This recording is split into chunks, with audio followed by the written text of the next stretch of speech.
We would like to welcome you all, everyone in our Zoom call today, as well as our panelists to our event. Today we are celebrating and commemorating the 5th year of Senate Bill 367. It has been amazing. There have been some things that could change. So today we're going to be here, we're going to talk about that. We're going to have some questions of our panelists online, as well as in person. Feel free to hold your questions until the end. There'll be opportunities for you to ask those. If you are on the Zoom and you would like to ask a question, just put it in the chat for us and we would love to get to it. I'm going to pass it off to Ms. Jasmine as one of our youth leaders at Kansans, and she will take it away for us.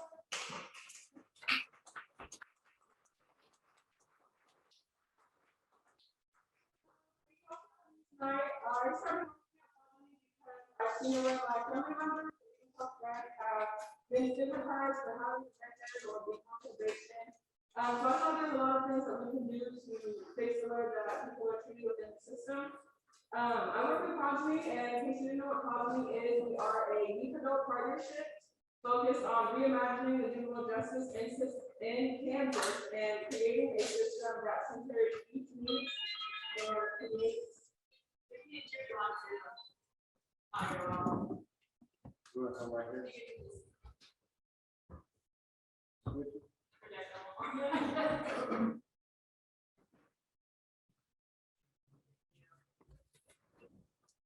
Can you move the chair?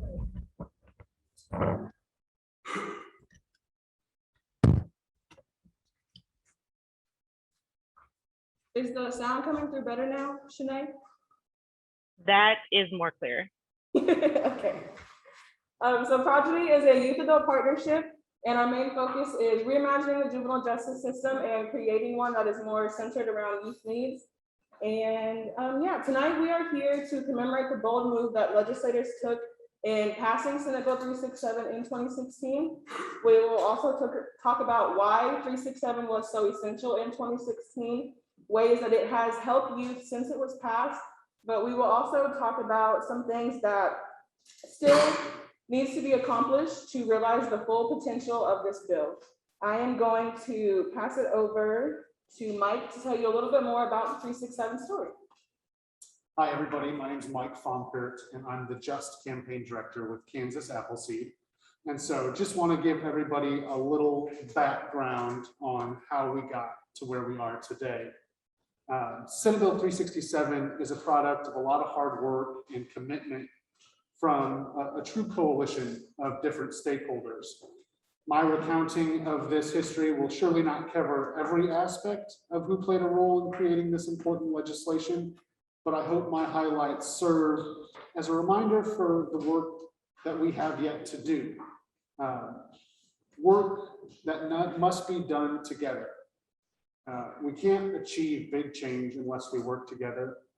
We must highlight the voices and experiences of directly impacted people. And we must also value the experience and knowledge that experts and the data that they use brings to the table.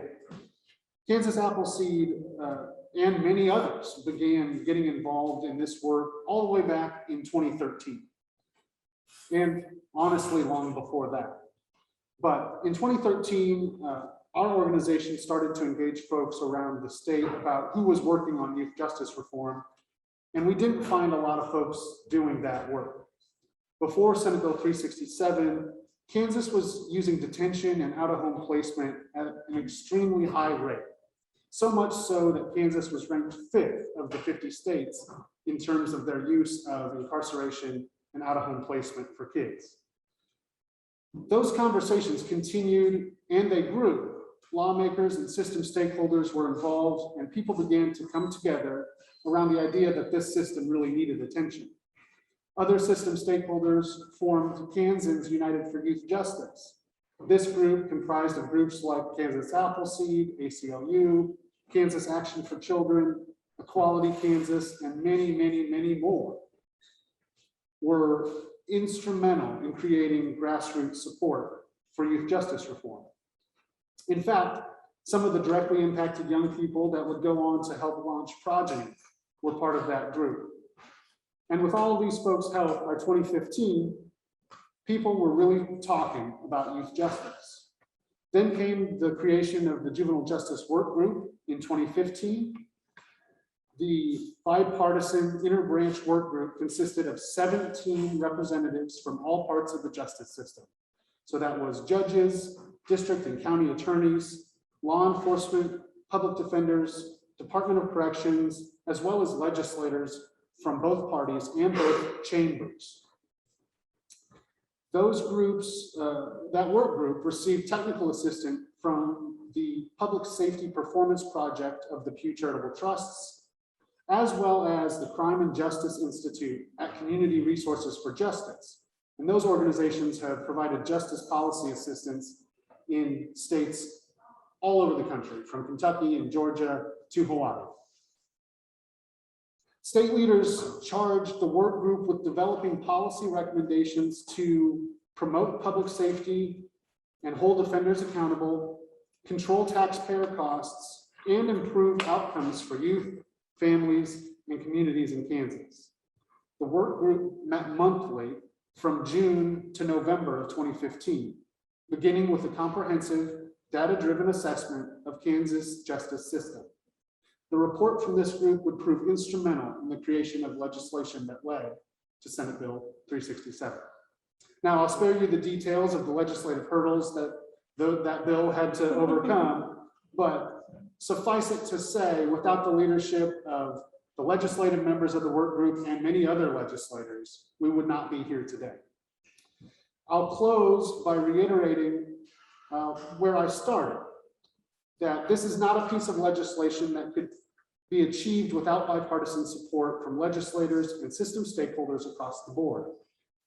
It took years to get Senate Bill 367 and then 3 more years to fully implement the law. And still today, much work remains left to do.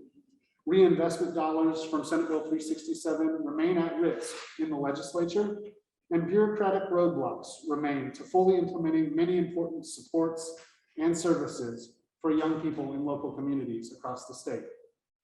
Put simply, Senate Bill 367 was never envisioned as the end of reforming our youth justice system, but the beginning.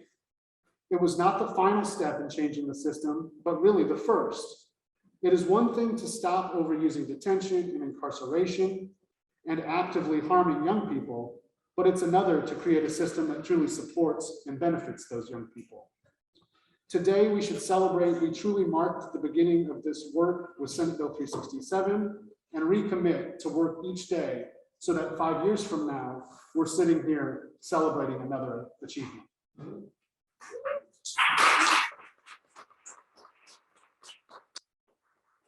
That mic. Next, me and Yusuf did want to take a chance to recognize all of the legislators who did take the bold move in doing the work to help pass Senate Bill 367. So if you were a legislator or an organization that helped play a role in getting 367 passed, we ask that you please stand or put your name in the chat so we can recognize you for that work.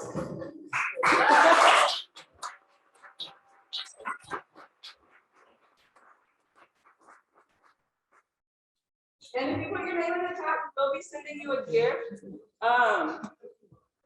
see if I can see it first.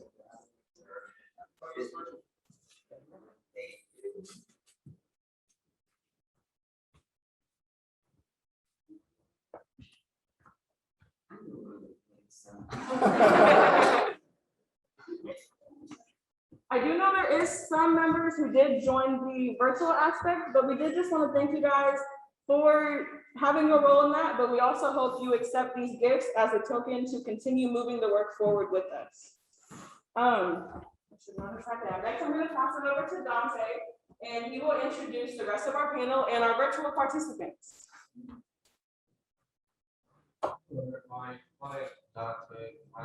You might have to speak louder just for the snowball. Yeah, that Yeah, works too. if you want. That That might make a lot of noise. Just speak loud, or if you want to come stand here, you can. Please. Should I say please? Okay. Hello, everybody. I'm Dante. I'm Supervision Prodigy. Today is Senate Bill's 5th year anniversary. So we're gonna introduce some of the panelists that we have on the panel today. First, we have Bryce Graham. He's on Zoom. He's right there. She is on Zoom right here. You want to say, raise your hand, Bryce? That's Bryce. He is the co-founder of a local organization called ICT Launchpad, offering many services to families and youth in Sedgwick County. Bryce.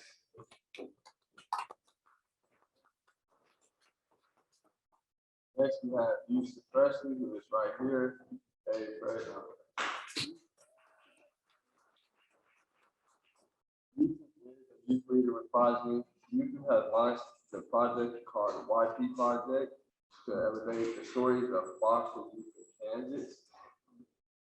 Job, Yusuf. Next, we have Mike, which he already introduced himself. All right, Francine Sherman works with the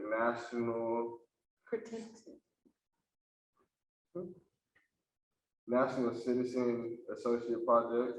They work with Progeny on thinking about ways how we can get young women and girls out of the system. Yes, sir. Yeah, she's on Zoom. Francine, went away. Yeah.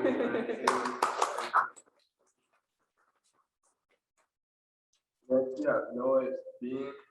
He is on here. Yep, he's in the far corner. You want to wave? Hey, Noah.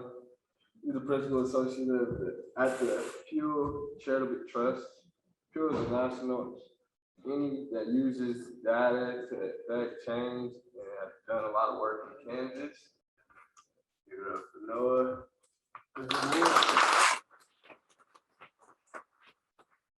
And we actually have Alex, he's on the top right there. He's not on here, but he is here today. He's with the University of Columbus with the Justice Lab. Give it up for him.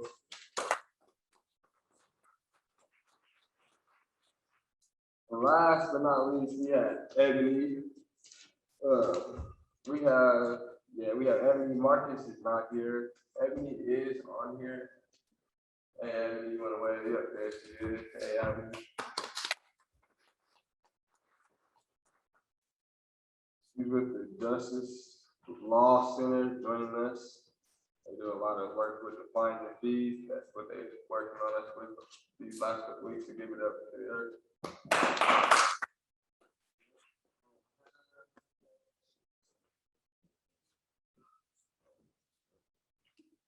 And then lastly, we have Kristen. She is involved with many organizations nationally and locally, and she does a lot of work around youth advocacy. I love getting to meet with her and just hear about all the amazing ideas that she has and the work that she does for our community.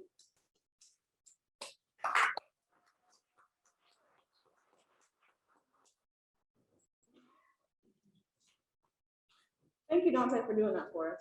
Our first question for the panel will be, why do you think it was so critical to get SB 367 passed? And how are we going to go about answering? Do we just jump in? Yeah, feel free to jump in. And then I will pay attention here if we have someone. Yeah, well, I think the online panelists will undoubtedly have a lot of good things to say, so I'll just jump in briefly and say, from my perspective, it was important because we were really doing it wrong. Like all of the data showed that what Kansas was doing was more harmful than anything else. And so it took a lot of work to bring people together, but embracing data and embracing the fact that locking a child up is not what's best for them, it was essential. And so we were really doing it wrong, and this was a big shift and a big step towards stopping doing it wrong and starting to try to do it right. Yeah, definitely. Did we have anyone on the virtual chat who wanted to add anything? No, perfect. No, go ahead. Yeah, hi, everyone. It's so great to be here, and thank you to everyone for putting this together, especially with the hybrid in-person and virtual. Wow, that's so much work. Can everybody hear me okay? Yes.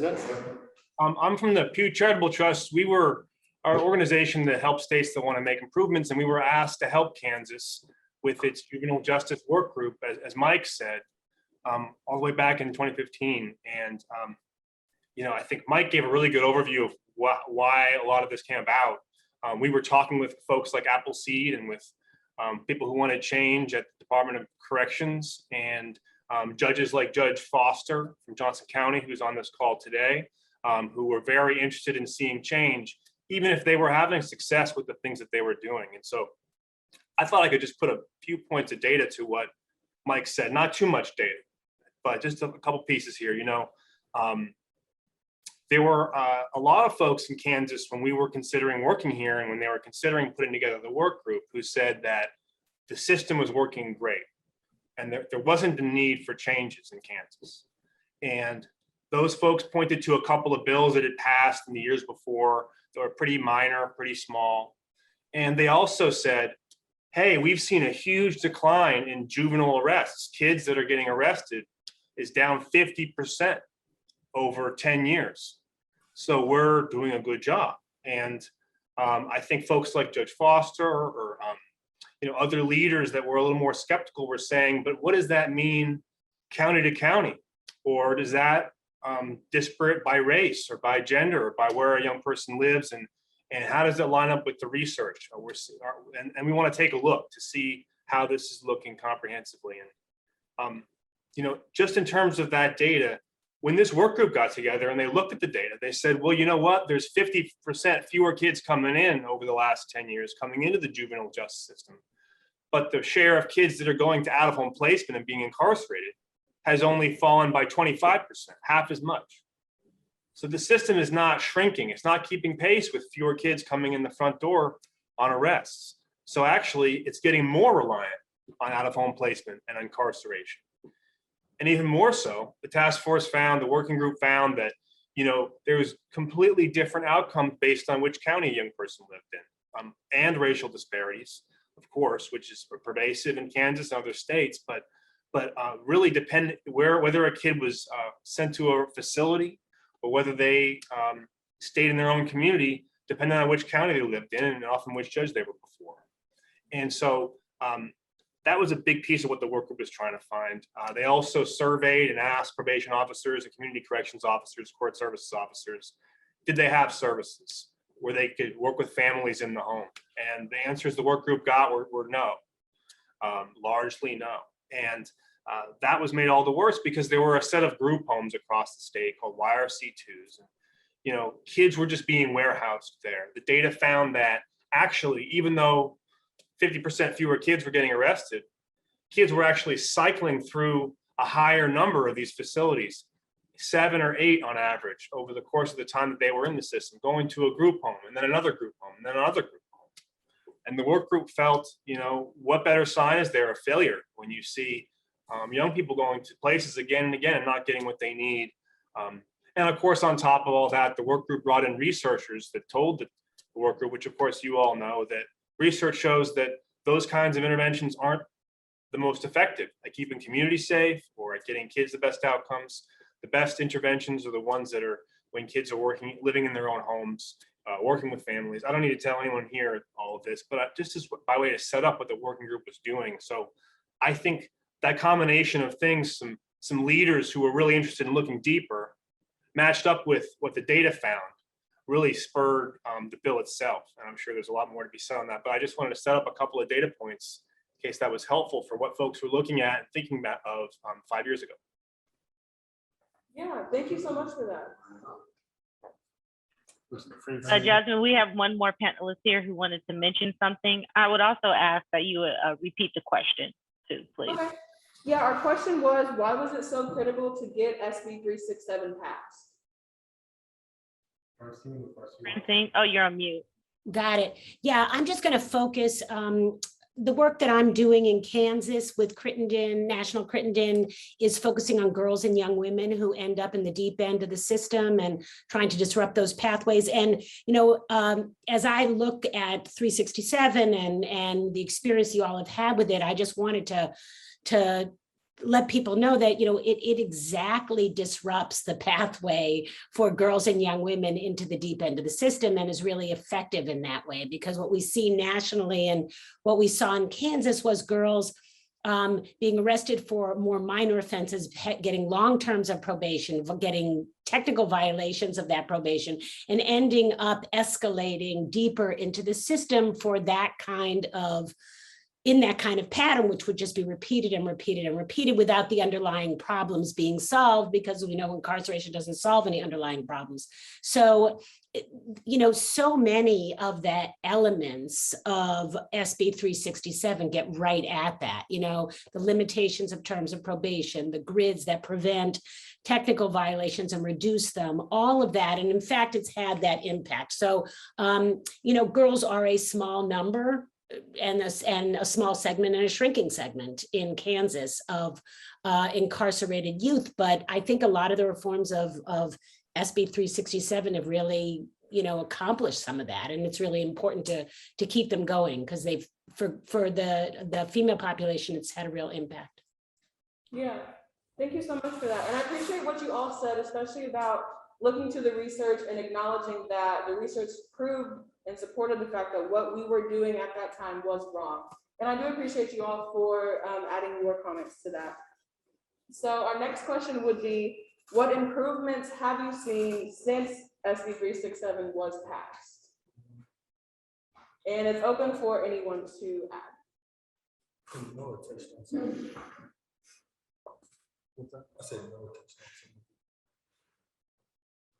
Yeah, well, so I think we did touch on a fair amount of it, but I think maybe there's more that we can do. I think Francine really kind of delved into some of those details, but the good things that I've seen are that reduction in the use of out-of-home placement. If you look at the number of young people that are in KJCC particularly, you see a very steep drop-off, and as of the last time I checked, there are no misdemeanors. There were people that were in the deepest level, young people in the deepest level of incarceration in Kansas for misdemeanor offenses, because of this cycling through different placements, et cetera. And so when you look at that, you've seen a huge shrink in the number of kids at KJ, and then in out-of-home placement at large, stopping the use of those group homes, which really just weren't delivering the service they were promising, first of all, but were really doing a lot of damage to young people in the process, was a big step forward. And then we've also seen some of the money, that reinvestment money, some of it come back into communities to fund good programs, the statewide contracts that have benefited young people kind of across the board. So I think we've seen a fair amount of good, but I don't want to be the only one that touches on that. Hopefully other folks have good highlights as well. I would just say that when we speak with states across the country, as we've worked with many states after working with Kansas, and we've watched what you all have done, what the state has done, what your organization, Progeny, has done, we bring that to other states as an example of the things that Mike just described. So I just want to make sure that's conveyed here, that Kansas is really doing things that other states are trying to figure out how to do, whether it's flipping how you emphasize where you spend your money. Most of what Kansas spent on juvenile justice services went to incarceration 5 years ago. And I know that there's been some hiccups in the shifting of that into the reinvestment fund, but just capturing those dollars is really a big thing that other states want to know. How do we do that? And how do we make sure that that money is really not just available for anything in juvenile justice, but is focused on community services for kids that are living at home? That is a big piece that Kansas has over other states. And I just wanted to emphasize that, especially as something that we always carry to other states and say it can be done. Absolutely, thank you for that. And I think that piece that you said about the reinvestment funds, definitely, it stuck out to me when I was first learning about 367, just how big the reinvestment money was to begin with, and the fact that that 44 million was designated just for youth services, like you mentioned. Did anyone else have any other comments that they wanted to add? So our next question, we're kind of going to pivot away from the good things, and we have acknowledged all of the success that 367 has brought, but we also want to highlight some drawbacks or some ways that we think could be improved. As Mike said, 367 was just the beginning of what the work is that we could do. So our question is, what has been the most devastating drawback since 367 was passed?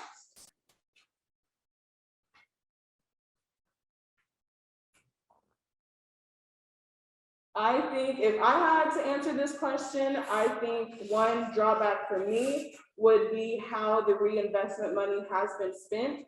Like Mike mentioned, we have used some of the money for good, but a large amount of the money has not been allocated to evidence-based programs, and it has not been given directly to community programs who could really benefit from this money and use it to directly support youth. So that's one drawback that I definitely feel like we could improve upon. Yeah, I'll jump in here again, and I totally agree with that. I have two, but reinvestment spending is certainly one of them. You know, there's a lot of really good intentions. There's a lot of meetings, the Juvenile Justice Oversight Committee, the Joint Oversight Committee, and there's a lot of really meaningful discussion, a lot of good intentions, but it's that translating those intentions into reality and getting over the bureaucratic hurdles to be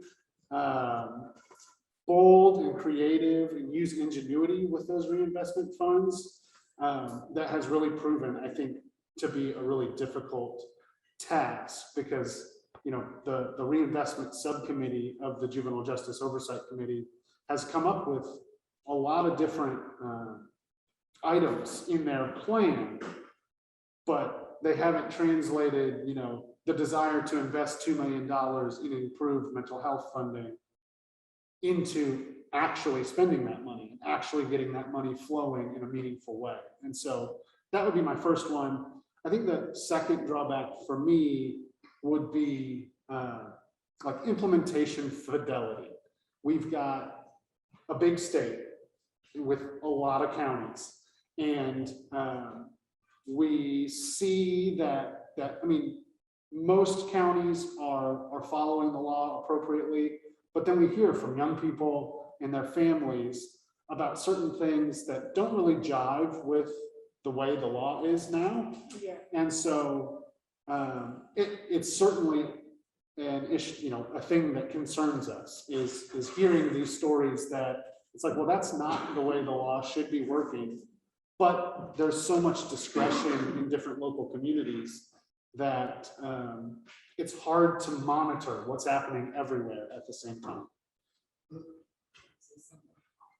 Right. So to that point, so I do serve on the Corrections and Juvenile Justice Oversight Committee. And what we realized, Mike, is that a lot of the local entities that provide the services where you want the money to go to, they don't even know about 367. They don't know where to go to even apply for it. So we thought we needed to do a better job of disseminating that information out into the community for people to apply for it, because they're not just going to give it to you.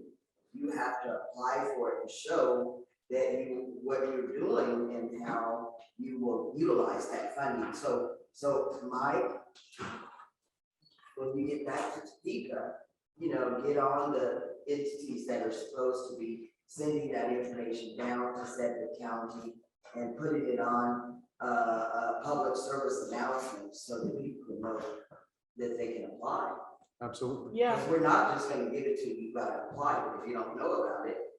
Yeah, I absolutely agree with that, especially because we've met with local organizations, or even like Tracy, for example, of people who could really benefit from this money, but nobody even knew it existed. So I absolutely do agree with that. Fran, was there something that you wanted to add? Well, I just wanted, Bryce, do you want to speak first? I think you had your hand up. Yeah. First off, thank you to Nicole for inviting me to this space and for hosting this event. Just to tag along with what a couple of people said, and Senator Olathe, was talking about. Me and my wife have been working with youth for the past 10 years, and we just do the work. I mean, we don't have a staff, we don't have human resources department, we don't have dedicated grant writers, we don't have a lot of the resources that it really takes to obtain these resources that individuals are saying are available. One of the challenges with addressing a lot of these issues is that there's a lack of resources. But then when the resources are made available, it takes resources to obtain the resources. So we look at the end goal of really affecting and impacting the youth, but then we see that we continuously fail them because we're trying to follow a system that is broken, a system that is not working. We need to get resources into a certain area. Oh, we're not getting enough applicants. We're not getting enough individuals who apply who are qualified. We're not getting enough. Okay, so then how do we fix that? We got to do something different. We can't just continuously say, oh, we need to get resources over there, but they're not going, so we're not getting the people to the table that we need to get to the table. So let's just do something different with the money. We know where the resources need to go. When Nicole and Marquita brought Senate Bill 367 to my attention, I immediately hopped on YouTube, started to do a little bit of YouTube University research to find out what the bill was all about. And of course, I'm going to back it. And of course, I'm going to say, whatever I can do to support these measures, I'm all in on. But at the same time, I own a barbershop. I'm a husband. I'm a father. I don't have like complete availability during the day to attend meetings that are at 1:00 p.m. on a Tuesday, 3:00 p.m. on a Wednesday. I'm at my kids' sporting events and things like that. So a lot of this, a lot of the way that the system is set up is to only cater to individuals or organizations who are already set up. Individuals and organizations and companies that already have staff, that already have dedicated members of their team who can attend the meetings to get the information and dedicate the amount of time, effort, and energy that it takes to obtain or receive these funds. So when I heard about it, I'm like, okay, it's great. I'm all in. But at the same time, you got to jump through these 10 hoops in order to obtain the funds. So I get frustrated on a regular basis with these processes. And I just say, you know what, forget it. We'll just keep doing it the way we've been doing. We'll just bootstrap it. Because I go my family to chase some resources that we may or may not be able to get. My entire life on pause and being a husband and a provider for my family to chase after something that we may not even get approved for. So therein, we have this repetitive cycle of, okay, we hear about a fund. These are the steps that you need to go through: A, B, C, D, E, F, G, H, all the way to Z. And it's like, okay, it's great. I'm great. I hope somebody gets it that's going to do something well, do something meaningful with it.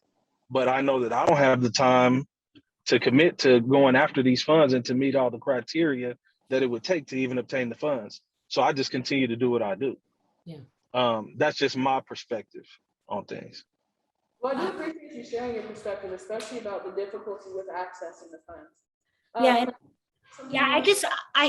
really want to piggyback on what Bryce is saying from a national perspective, and it's appropriate for me to speak about it from the point of view of girls and young women who are a small segment of the population, because the criteria to be an evidence-based practice, frankly, is really limiting when you're dealing with subpopulations of young people.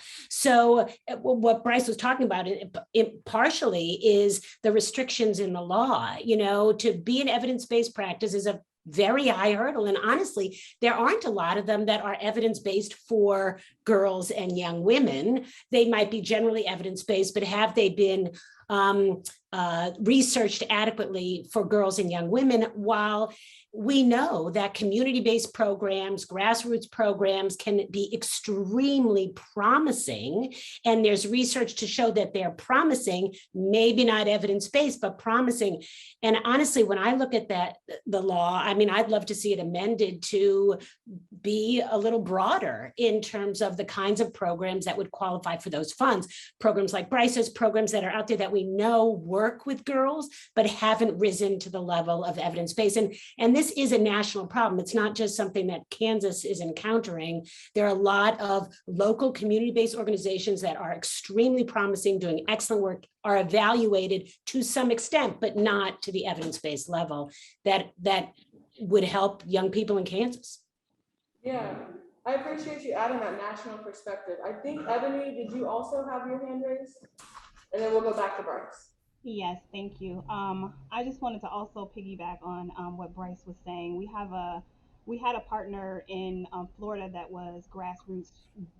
System involvement was very beloved by everyone in Florida. We were told like she would be the best person to work with in Florida. You know, she knew the people, she had the street cred, the respect, but she had so many issues with trying to get the money to fund her organization that when we came to her and we were legit like, no, we'll help you write the grant, we'll help you do this, we'll help you do that, she was so distrustful of the process that, you know, she kind of shied away from being able to do it because, like, you know, I have to pick my kid up at 2, so I can't do this meeting at 2, so what time works for you? Well, I don't know yet. So she became so distrustful from all of the things that had happened in the system.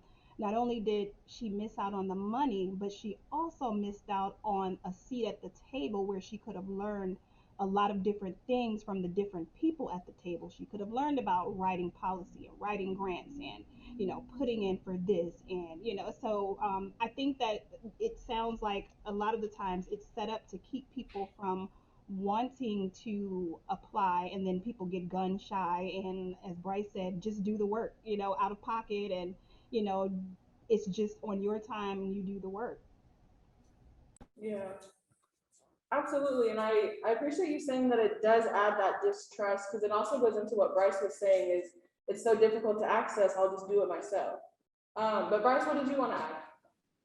I was going to shout out my brother Tracy in there, man. He's another person in the community that I know for a fact, you know, by personal experience, who's really out here doing the work, person to person. And so when I hear evidence-based, are you guys, or is anybody talking to the people? Like, is anybody talking to these local organizations that are doing things out of their own pocket, that are doing things without being paid for doing it? Like, to me, that's the evidence. Talk to the families, talk to the people who are actually benefiting from the services that are being offered by these grassroots organizations. There's no greater evidence than that. I don't care what numbers and statistics you're looking at. If you talk to the mama, you know, that's a single parent that got 6 kids and is struggling to make ends meet, and they know that they can go down to CHD boxing gym and get some groceries that'll tide them over, and then get free boxing lessons for the kids, and get taught about healthy eating. And I mean, is anybody talking to the people? That's my question. Yeah. Yes, like Nicole said, preach. Everything you said is so valuable. I also believe like our testimony, our words should count as credible enough to be considered that. And I appreciate you for highlighting Tracy and his amazing program that teaches young people about fitness and nutrition for free, completely free. We got to go to his boxing class and I was definitely sore afterwards. So he knows what he is doing. So just to add, my name is Bryce Graham, I'm an executive director of this program, and to add to what you guys are saying, which is really important, we've been having conversations, Tracy, Bryce, and running into those conversations about these evidence-based practices. And what you're asking, the remaining word we hear over and over again, we have to teach grassroots organizations how to speak the language of donors. How are you asking a oppressed community to speak in privilege? And so my thing is, we have to stop teaching communities how to come into these spaces and learn their language And we have to start teaching funders how to come to our communities and learn our language. Because everybody in this room, everybody that are in these communities are the experts of their own experience. And the data, the actual data in our communities does not lie. And not one person should have to bleed and be on a cross and tell a story in order for you to believe that our communities are impacted. So this is something that, I mean, you got people that have heard me say this over and over again. We have to start teaching our donors how to come to our spaces instead of teaching these communities how to speak in privilege. It's just backwards. Yeah, absolutely. Were you guys able to hear that on the snowball? Okay. So to move into our, well, did anyone have anything else they wanted to add to drawbacks to 367 or anything at all? Alex, is there something you wanted to add?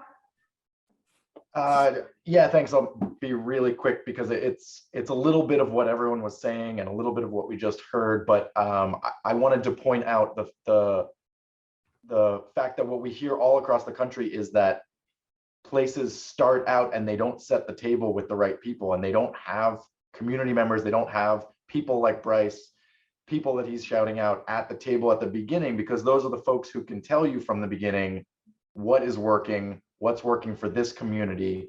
As Francine pointed out, not everything can be evidence-based, and what works in a particular community for a particular person in a particular context might not work for the next place. So why are we trying to standardize everything across the country instead of setting these individual tables where we come together and you can have processes like participatory budgeting and other processes where we get people in from the beginning, and then you don't get halfway through or 5 years down the road as we are now and say, man, I wish we had known this from the beginning. So it was a lot of what everyone was saying, but I wanted to just point that out.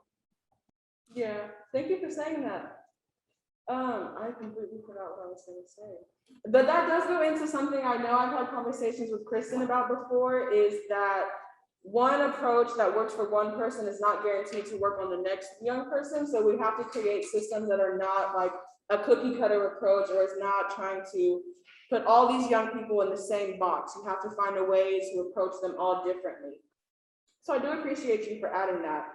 To go into our next question, it is a two-part question. The first part of the question would be, as organizations that work with young people, how accessible have the reinvestment funds been to you? Bryce, I know you have touched on that already. So the follow-up question to that would be, how would you use the reinvestment funding if it was accessible to you? So I'm a dreamer and a visionary in a sense. Yes. I have 50 or so projects that I would like to do, but just there's not enough time in the day or enough money in the bank account to get it off the ground. But as soon as COVID was hitting, one of the main things that the kids were going to be needing that a lot of people were not talking about was adult supervision. I knew that a lot of the parents would still be going to work and the kids would be at home by themselves, raising little brothers and little cousins, or maybe at a grandparent's house who's, struggling, helping them get on their laptop and learn and deal with technology. There were a lot of things that I wanted to do to kind of help fill the gap there. There are a lot of kids who are falling behind because they weren't on their computers and they were not learning during virtual learning.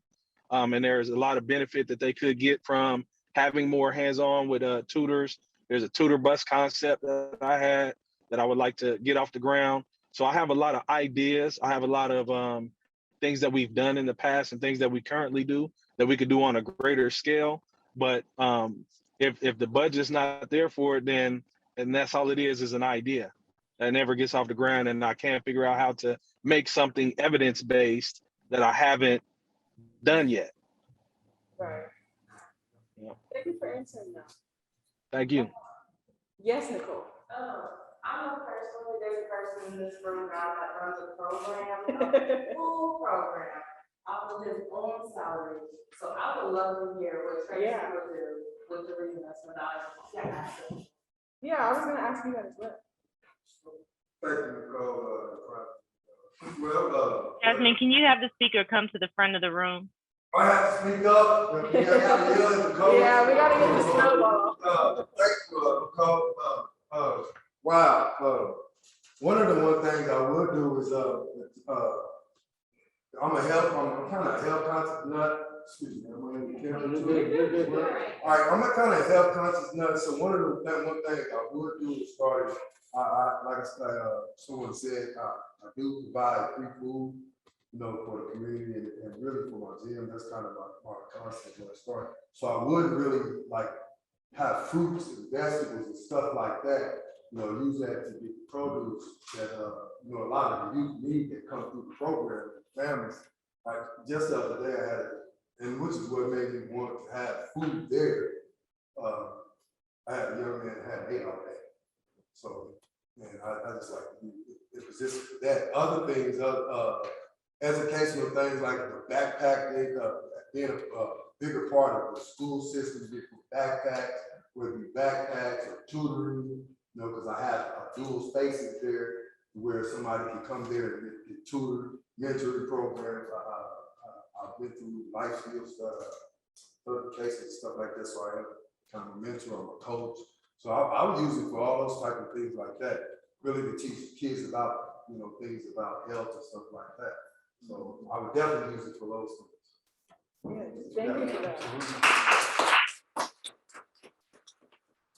And I also just want to highlight the work that Tracy does is so important because his gym is also located in a food desert. So people in that community are also facing food insecurity. So I just do appreciate the work that you're doing and also highlighting even just the backpack drive that Bryce has done. We were able to volunteer at that and just seeing the free haircuts, the school supplies that were given out, all of it that is given out for free to young people, and just being able to imagine how could we upscale that? How could we make that accessible to every young person? So I appreciate you both for answering that question. Our next question. Real quick, sorry if I could chime in on that because you just reminded me of something I wasn't even thinking about. But yeah, so we did create a program called Fades for Grades, which is a program that's designed to reward kids for getting good grades or for making improvements in their grades in school. And one of the things that we all know is when you look good, you feel good. I'm looking in the crowd out there. I see, everybody got their hair done, looking nice. I see some nice locks. I see, senators laid to the side. And so, it's an important thing for kids when they feel good about their image, they just react differently. They have more self-confidence and they move differently. A lot of times people don't understand the challenges that the youth are dealing with just based on their physical appearance. So I think that there's a lot of work that could be done in that arena, not only with haircuts and hairstyle, but also clothing and things just to help students feel good about the way that they look.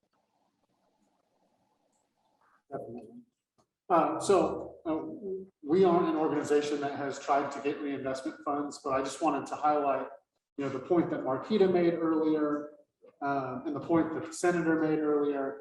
We did host, I think it was 8, maybe 10 separate web training events for the Juvenile Corrections Advisory Board members across the state. And those are local groups that make a lot of decisions about spending and are at least one of the avenues that organizations could go through to request some reinvestment money. But just to talk about the, training the people with the money to listen to the folks that are in the community. So many of those corrections advisory board members didn't have a firm grasp on the money themselves. And they have a lot of sway and a lot of ability to engage their community and bring in folks that might be good fits for this. And so we did, like I said, I think it was 8 different trainings over 2020 and really worked to educate those folks about how important their role is and how important it is for them to be active in that, to go out into their communities, talk about gaps, talk about needs, talk about people that are on the ground doing good things that could do more if they had more resources. And they were pretty well attended, and A lot of those folks really appreciated that information, but that was in 2020. I mean, we're talking about a bill that passed in 2016. Yeah. And we've got folks in 2020 thanking me for explaining like basic elements of the reinvestment process. And so that's a big thing that we need to continue to work on. And I really hope that we all can come together and find some solutions for making sure that communities are really accessing that money. Yeah, I agree. And I also just wanted to open it up to our youth leaders on the panel. What is something you guys would like to see funded with this money, or what do you think the money could benefit? I like to see more sports programs. Like, I would like to see, we used to have mini basketball back in the day. We don't have that anymore. I'd like to see something like that. And I'd like to see I would like to see people investing in our youth, like with like arts, studios, things like that. That'd be good. I definitely agree. I think like more rec centers or something that's free for us to go to. You might have to speak up. Rec centers and things like that that are free for community to go to. Like, you know, a lot of families can't afford YMCA memberships and things like that. So something that kids can go do in the cool air for free and still have fun. I like to see things like that. Yeah, I definitely agree. So to go into our next question, it would be in your work with other states, so it would probably be for organizations virtually. In doing work with other states, what is something that you recommend we do in Kansas that has not been addressed by Senate Bill 367?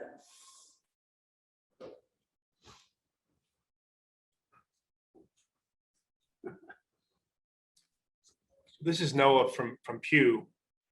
You know, I'm not sure if I have a specific answer, because in some ways Senate Bill 367 went further than what other states have gone. But this really important conversation that you all are having about where dollars might go from the reinvestment fund, it does remind me of one thing, which is that in other states, some other states, Utah is one that comes to mind. They made sure that there were dollars for reinvestment that were targeted for kids who would otherwise be locked up, you know. So maybe the kids would be on probation and the dollars would go there. But they also specifically made sure dollars were available for programs similar to what you all are describing outside the system, not residential programs, not group homes in mental health system, but services that schools could access, or services that are mobile crisis health units that would be able to respond instead of police when a crisis comes up. And the point of that was to keep so many kids from getting referred into the juvenile justice system just to get services, which is not good for anyone. And there's a lot of research to support that. So it sounds like you all are already very ahead on that conversation, but that's what some other states have done, is try to make sure there's actually two different buckets, that you're not reinvesting just into the juvenile justice system, because if that's where you can get all the good stuff, there's a risk that more kids might get referred in to court and to the probation process. And that's certainly not what folks want. So that's one thing that comes to mind based on the conversation. Yeah, I agree. We need to find a place for prevention and prevention programs. We are short on time. Did anyone have anything they wanted to add? Fran, did you have something? Well, I just wanted to echo that. I look at the language of the law and feel like in terms of these reinvestment dollars, it's just narrow. It's unfortunately narrow. The evidence-based piece and the piece that says it has to be practices for juvenile offenders, as though you have to offend in order to get access to this money. And that's really just a bad, it's just a bad incentive for money. I mean, that's just not really, you want to invest in those prevention programs. And I also wanted to just shout out to some of these organizations that are represented here, Progeny and others that do civic engagement and social justice work, because there is a lot of developmental research that shows that those kinds of activities, civic engagement, activism, is incredibly skill building and really important kinds of services for young people. So, I feel like that's another area where money should be going to organizations, community-based organizations that do this kind of social justice activism. Thank you for that. But I also do agree in the mentorship aspect that programs like this give us. What did you want to add, Brian? Yeah, I had a couple things that I would add that I've seen other states work on, and not necessarily that I've worked on in other states, but so I've got three that popped to my mind immediately. One, and some of us here are already working on this, is working to eliminate fines and fees for young people in our system. Making sure that this system is fair, equitable, accessible, so that all of our youth are able to meet whatever conditions that we ask of them without being burdened financially, and their families, without burdening their families financially. I think that's something that is very attainable here in Kansas, and I'm excited that we've started those conversations. The next thing would be ending the practice of shackling young people when they're in court. That's still something that is happening in Kansas. And we did a little bit of background research, in 34 states in the District of Columbia have updated their practices to severely limit that practice. And so we'd like to get Kansas in step with that. I've been joking that Kansas likes to wait until about 40th to pass laws. So we're right in the hot zone right now to end shackling here in Kansas. And I think the last thing has nothing to do with other states, but we need to work to get the $21 million that was swept out of the reinvestment forward, so that we can continue to push forward and do these big things that we all want to accomplish with this reform effort. And so those would be the three things that I highlight. Yeah, I absolutely agree about replacing the 21 million that was taken this year, because having that money put back into the fund would just help keep this work alive and also increase the money that is available to help young people. So I appreciate you so much for highlighting that.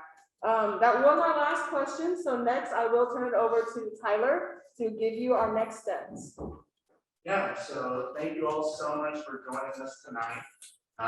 We encourage everyone to follow us on social media, as well as continue to follow us in this work. It's clear that we are all here and that we all have a need to do something about the criminal justice system. So there are different ways that we can continue to do that. Continue following us, learn more about our conversations as we continue out throughout the work.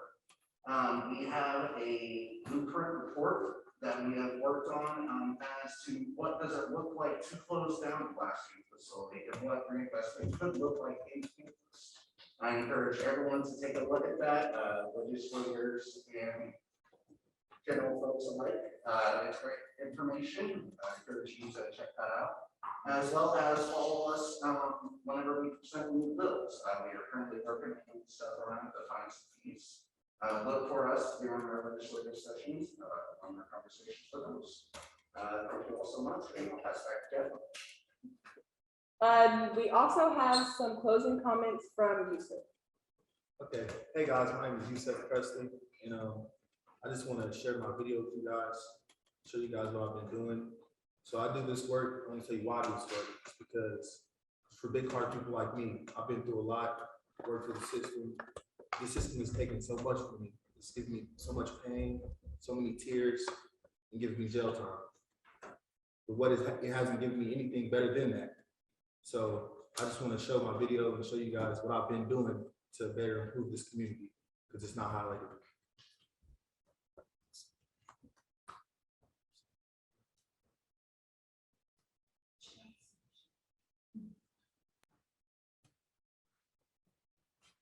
The reason why I'm the right person for this project is because of my experiences. From the age of 5 to 18, I've been held captive by the juvenile system in Kansas. I've been to over 100 foster homes all around the state. I went right from foster care to juvenile prison. I was counted out from the beginning, not even supposed to be here today. I've seen things that no young person should ever have to see. I've experienced physical abuse, neglect, and trauma right here in this very system that is said to help and keep us safe. My work with Progeny is to close the last youth prison in Kansas, and it has taught me not only to advocate for myself, but to do something about the injustices I've experienced and seen in the foster care system. That's why this is the Yusuf Presley story. It is not the only one of its kind. There are several more just like it. This is why I'm the right person to carry out the YP project. I know firsthand what it takes to break free from the system's chains. I want to release as many young people from the mental bondage the system holds on youth. I've been recognized several times for my connections to my community and my work within the juvenile system to change policy. I sit on a national board that is constantly connected to my work right here in Wichita, Kansas. I feel like it's my duty to give back to my community and the unheard voices of the young people. There are so many youth just like me that have been overlooked and taken advantage of by this system. They have not been given a fair chance or even an opportunity. It's time for them to be heard and valued. This is why the YP project is so important and much needed. The people that the YP project serves are the people that have been unheard for far too long. We serve young people impacted by the foster care system and juvenile system. These are called the Kansas throwaways. We need to bring the spotlight on the mishandling of the most vulnerable youth population, which is the foster care children. The YP project gives young people a voice and encourages that this is the time to shine the light on the injustices of the system they're in. It encourages youth in the foster care to prison pipeline that there's a way out of the system that they fear the most. The YP project empowers young people to speak power to the experiences they have endured and use them to create change. With the guidance from Progeny I receive, I have the tools and the credentials to serve this role. It is no longer about me. It's about the work that we can do collectively today in preparation for a better future tomorrow. I am passionate about the YP project because this is my life. It means everything to me. To know that there are young people in this system, to know that they're strong and valued regardless of their situation. Now is the time to elevate young voices. Now is the time to make an impact on the system that once tried to hold us down. This is the YP project. YP stands for me, Yusuf Presley, young people, youth prison, youth population. We can all do it.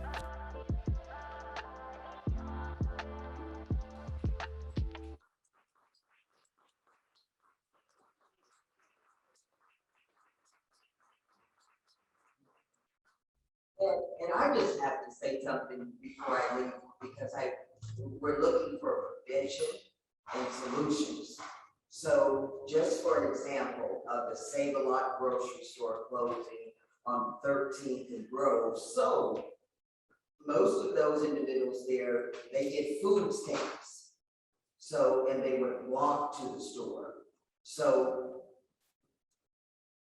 they can't buy food in the other places with the food stamps.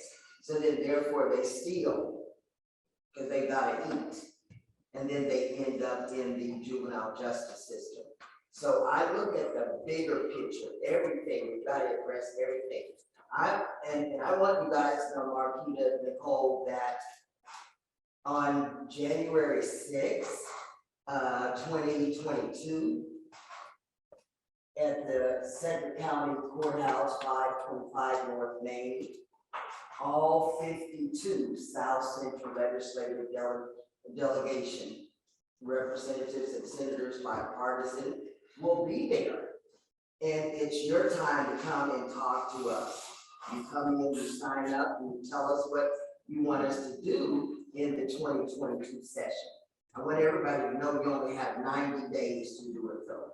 We're only in session 90 days.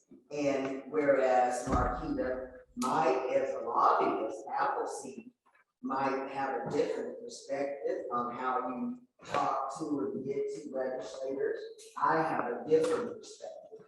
I'd like to share that someday with you guys so that when you come there, you interact with legislators differently. I also want to say that serving on the Corrections and Juvenile Justice Oversight Committee, I just recently toured the Topeka Women's Correctional Facility. And when I went in there, I saw a young girl that I knew played with my daughters. She's in there doing life because she asked some friends to beat up her boyfriend and they accidentally killed him. So she's doing life. Women and girls, they need it bad. They are sleeping on top of each other because we only have that one women's prison. The final thing is, I have to say this to you guys. We have a package. How many bills, Mike? I mean, we pass hundreds of bills. Senate Bill 367 was in 2016. Every year, we start over again with 1, 2, 3, 4. So if you come up to me and you say, I'm here to advocate for Senate Bill 367, I don't know what you're talking about. So we have to start saying Senate Bill 367 that passed in session 2016, and you have to give us a brief synopsis of what that bill did. Otherwise, we listen to you and you leave this on our desk, but it's gone. Give us a small 3x5 synopsis of what that bill did and does. And then to my friend Bryce, if he's still on there, I'm going to suggest at our next meeting with the Corrections and Juvenile Justice Oversight Committee and the chair to do this. So because we don't know all of the different programs that exist. They come up overnight. People wake up and think, oh, I'm going to do what Tracy's doing. We don't know. There needs to be some way that if you create something, go to the city, and it should be a register where you can say, I'm on this list and I need these services. Because we don't know you from Adam. That's why you gotta have a 501c3, you gotta fill out that application. You can't just give the money to anybody. So, but if you don't know we exist, we don't know you exist, we need to create some system, Mike, help me, we'll come up with that, seriously, where we can implement that in the law. That to let somehow or know these public service announcements, to let Tracy know that he needs to go down to the city and there would be a register there saying, I live in Wichita, I provide these services. And so we can try to connect those dots. Because what you guys are doing good is wonderful. And the last thing, next time we do something, because all of us have the same schedule. I know all of my colleagues' schedule. Right now, everybody else is at another event. So reach out to me and say, what does this day look like? So that, and then if I know, I'll make them come with me because they need to hear this. So I'm gonna make sure that you guys, when just before we go to the session starts in January 2022, I'm gonna make sure that you be there. You gotta tell this story. You gotta speak to us and sign up. So you guys gotta come in person. Very good. This was good information.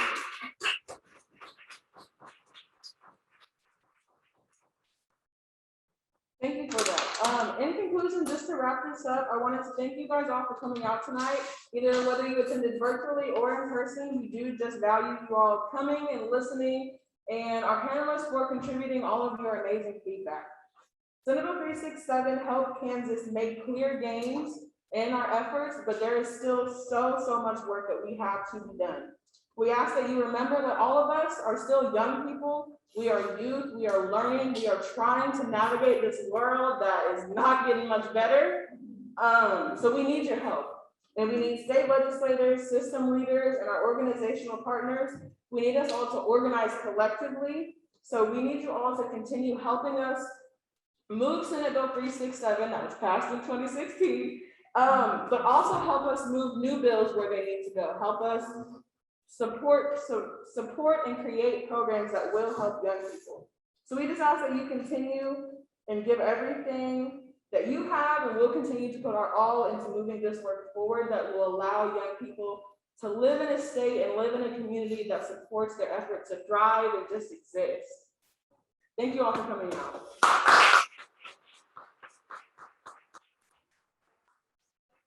I I'd like to reiterate what DI, the work that we, the work that we do with our young people.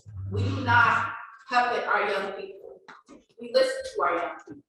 And there's a big difference. So you listen to them having this kind of conversation. These are their voices, their ideas. We just supply them with the information and we listen to them. And so we need to have more of this when it comes to young people. Any great change that happened in the history of the world, young people were the catalyst. So we need to start listening to them. Mark, yeah, and Nicole, I got me and my bunker. Yeah. You guys just don't know, he helped with the suspended driver's license. Mhm.